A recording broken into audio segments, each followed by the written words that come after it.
Hidemasa Morita is on his way to Hull City in the Premier League as they're of course newly promoted team from the Championship, and Hidemasa Morita leaves Sporting as one of the club's most reliable and respected players of the last few years after signing from Santa Clara in 2022. He spent 4 years in Lisbon and for the majority of that time established himself as a guaranteed starter in the midfield. Whether it was alongside Manuel Ugarte or later Morten Hjulmand, Morita was almost always the preferred option as that second midfielder.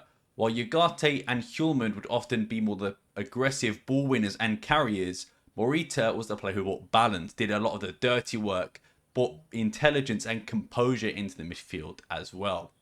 Let's be honest, Morita isn't always the most flashiest players, but he is still one of the most important and integral for Rui Borges and Ruben Amorim's systems. One of Morita's biggest strengths throughout his career at Sporting had to be his physicality, and at his best, he covered an incredible amount of ground, won plenty of ground and aerial duels, and had the engine to constantly press, recover possession, and also support attacks.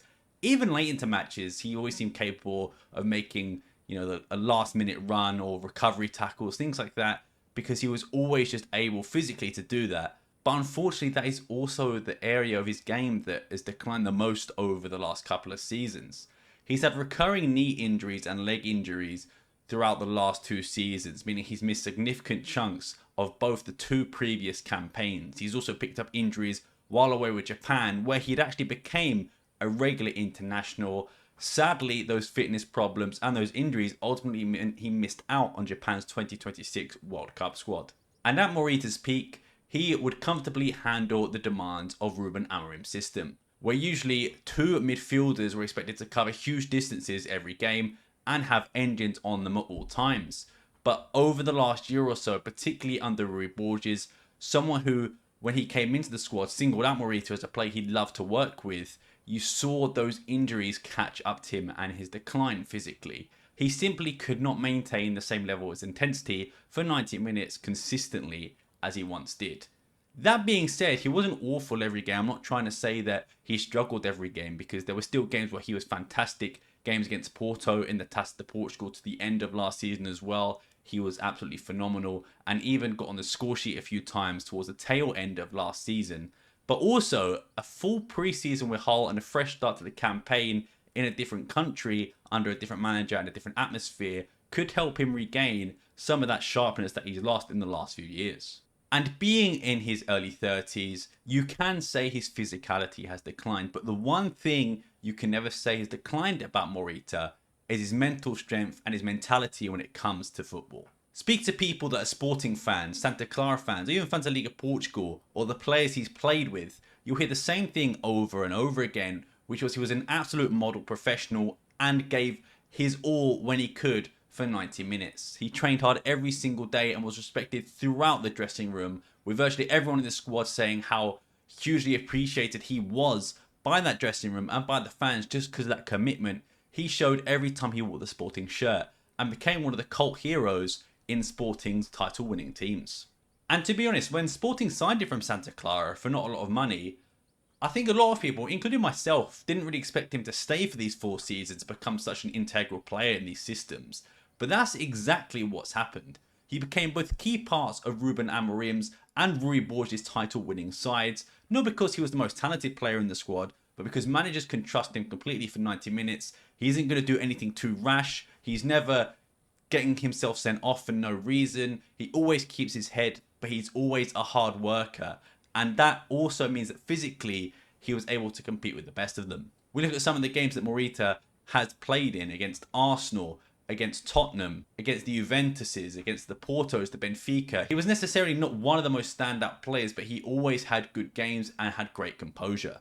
And whilst he was officially never one of Sporting's captains, he was certainly one of the most senior figures in the dressing room. His experience and his professionalism and also the leadership on the pitch made him someone that younger players looked up to, and even some of the older players as well, and he was able to forge connections with midfielders such as Manuel Ugarte. They still remain friends to this day, and even still, when Sporting last won the title last year, Morita's first call wasn't to his wife, wasn't to any of his other family, it was to Manuel Ugarte. So again, just a great story there. he is just absolutely loved by sporting players, sporting fans alike. And I think those qualities are incredibly valuable for a newly promoted team in Hull, especially in the midfield, not just as his leadership qualities and his mentality, but also someone to set the tone physically, where, let's be honest, Hull aren't going to dominate the majority of the matches. They're going to be on the back foot. There's going to be duels to be won in the midfield. And if there's someone that's going to attempt to try and win every duel, it is going to be Morita, because he's always done that. So the question is, do I think he will succeed at Hull City?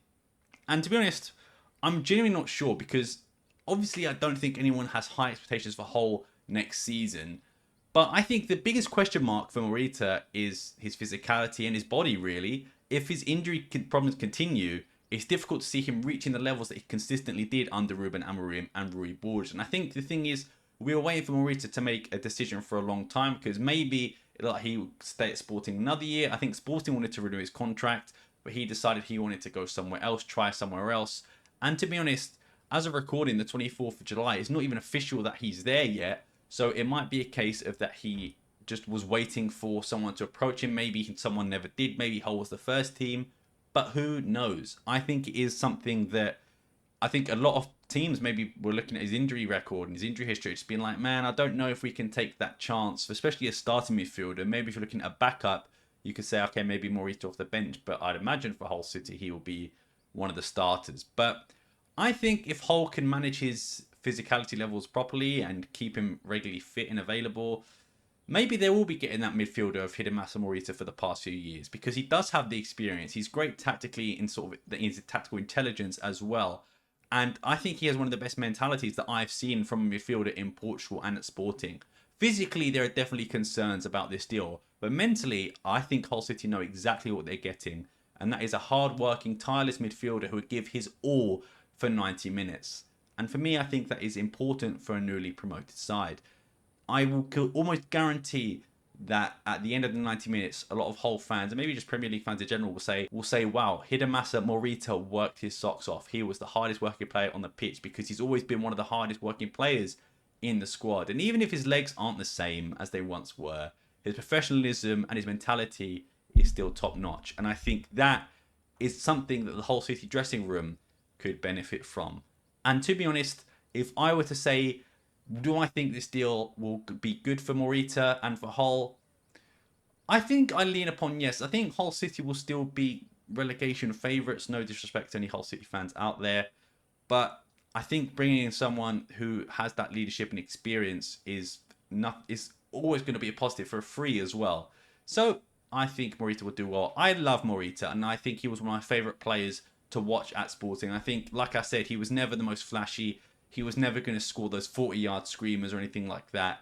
But physically doing the dirty work, the tackling, the aerial duels, the duels to be won, running 90 minutes per game, Morita can have that, and he has that in spades if he is physically fit. And I'm hoping maybe that because he didn't get called to the World Cup and he didn't have to do that rigorous schedule and the rigorous preseason that he had at Sporting while still being injured, maybe he is fully recovered and fully ready to sort of just go into Hull full guns blazing and see what a physically fit Hidemasa Morita can do. But anyway, I've been Sam Fonseca. Thank you very much for watching. What do you think of this signing? As a Hull fan, as a Sporting fan, as a League Portugal fan, what do you think of Morita? Are you going to miss him? Do you think it's time that he left? What do you think he will do in the Premier League? Anyway, I've been Sam Fonseca. Thank you very much for watching. I'll see you next time, and peace.